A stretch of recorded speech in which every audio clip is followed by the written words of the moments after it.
Since the referendum, a lot of things have been said about why we voted to leave. As the margin was so close, any of a huge number of groups or factors can reasonably be said to have been decisive.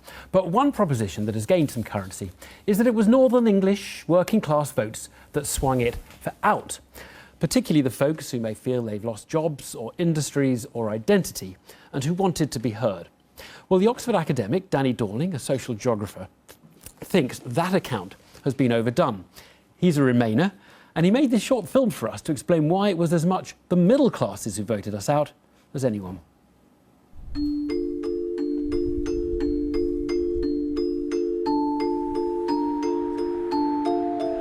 Tewkesbury is at the heart of leafy, southern, educated, middle-class Britain. And in so many ways, it is normal English towns like this that hold the key to why Britain voted to leave the EU. In June, it voted 53% to leave. Tewkesbury is normal Middle England.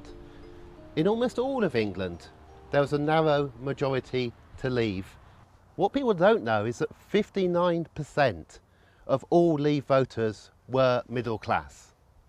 Of those, 34% of all Leave voters were social class A and B, managers and professionals.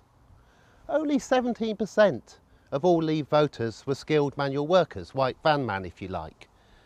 The vote to leave Europe was largely a middle class English vote.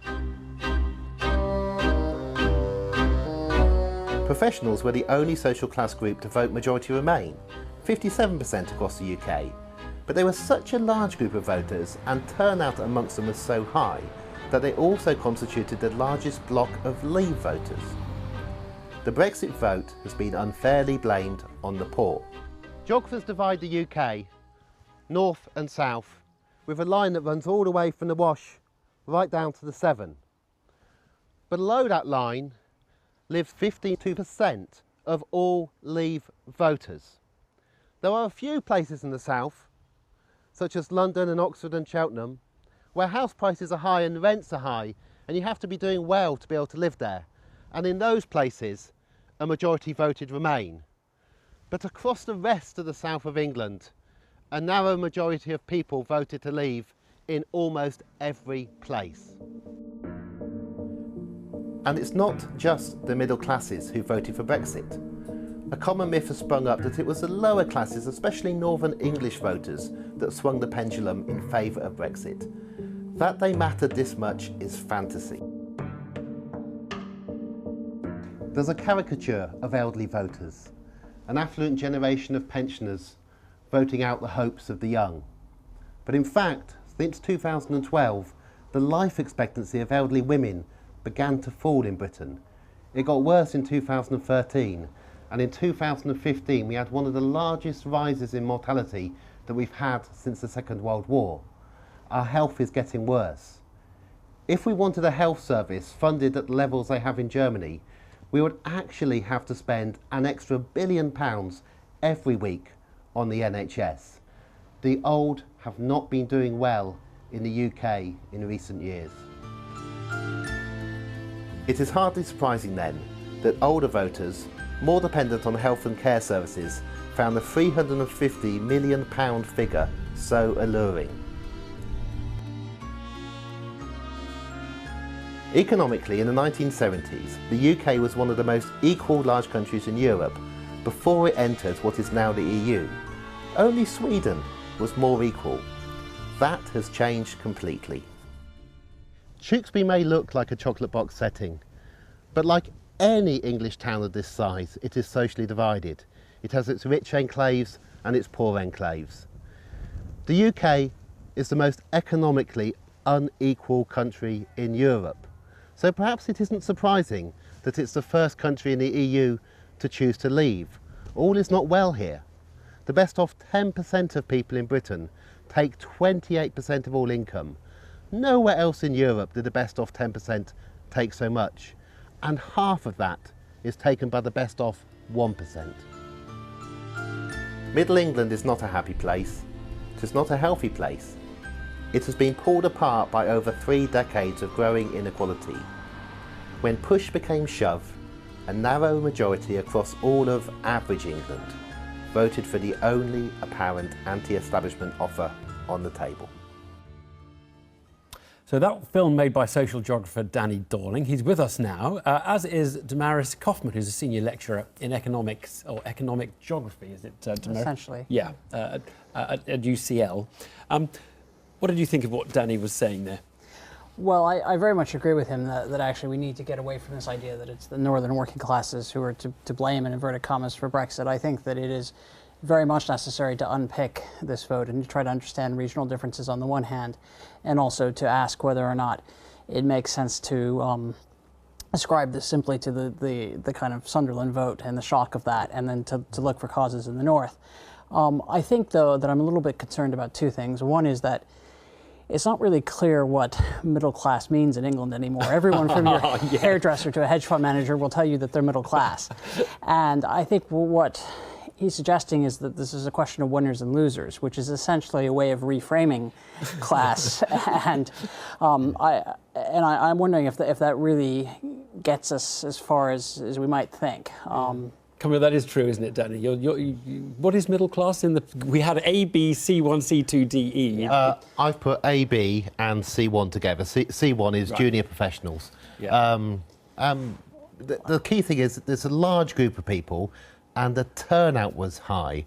So they really did matter, and the majority They leave vote whatever result was, because they're like more voters in that category. But look, let's just be clear, because the polling evidence, this is the YouGov last day of the thing, ABC1, 57% remain, C2DE, 65% leave. I mean, you can see why the world has captured this narrative that working class, 2/3 basically for out, middle class, you know, pretty comfortable majority. Of those who voted, but the middle class is very large, the turnout is very large, and the key thing is that if a few more of the middle class had voted Remain, it would have been a Remain victory. The dog that didn't bark in the night was the lack of support in comfortable middle England for Remain, and that's crucial.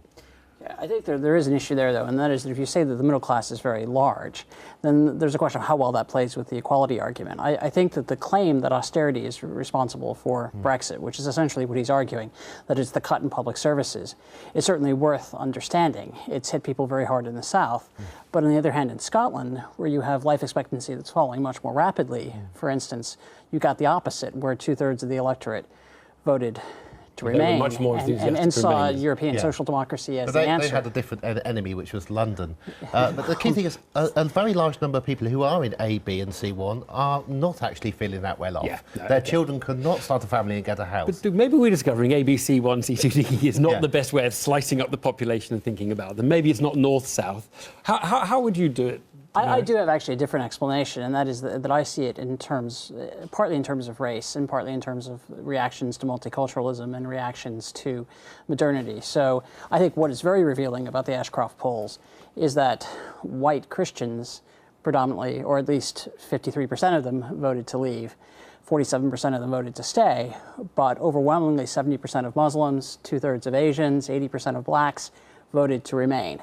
So in a sense, people who are not white English saw their futures in the European Union. People who are white English saw their futures outside the European Union. And we see that very explicitly when Ashcroft's poll says people who consider themselves English, not British, 4 out of 5 of them wanted to get out. So I think we actually have something very similar to what's going on in the US right now with the Trump presidential candidacy, where you're seeing on the one hand a resurgence of white nationalism in a somewhat different But sorry, is that class-based though? Because I can hear people saying, well, isn't that a white working class thing? But I don't think it is. I think that the irony in the U.S. is that people tend to blame the Ku Klux Klan on the working classes, where elites are involved as well. And I think that actually, if you look at the sorts of attitudes that you're seeing in the constituencies where the most hard Brexit MPs are from, these are middle-class people who have fantasies of an Anglo-Saxon past, who see England is somehow unique and exceptional and different from Europe, and are subscribing to an idea of Englishness that is just as exclusionary as what we consider the soccer hooligans. But they're also in areas that haven't done as well as London and so on. So they've been offered a continuation of reality for them, which doesn't look great, or voting for something which they're told will be better. And they voted for the alternative which wasn't defined, but it was not a continuation of being the underdog, things being difficult, your schools not getting much better, your housing it's a getting change hard. option, isn't it? So you're definitely going to vote for that Yeah. if you. But on the other hand, in terms of inequality, I live in Lambeth, which is one of the most unequal boroughs, but 80% voted to remain. And in London, you may be better off in some sense, but you see the inequality much more sharply. Basically, I'm learning that it's really quite difficult to cut this up in any way. You can cut it up in lots of ways that make a bit of sense, but there's nothing that explains all of it. Yeah. Let me just ask you this. Danny, what do you think of the way politicians are now invoking their assumptions about public opinion to say what kind of Brexit we should have? The public voted for an end to the right of the European Court to tell us this or that or whatever. You know, is that making sense? I don't think so, because we really still don't know. I mean, the interesting thing about this vote is how the money markets didn't predict it, how the spread betting didn't predict it. We cannot be sure exactly what the reason was for this. And so it becomes very easy to say the public have said this, the public have said that. But there is no solid reason. But what we can say is that there isn't a north-south divide. It is not a rich-poor divide. In a large amount of the south of England, a large amount of middle class, a lot of people voted to leave, and they were crucial to the result. In all categories. Thanks both very much.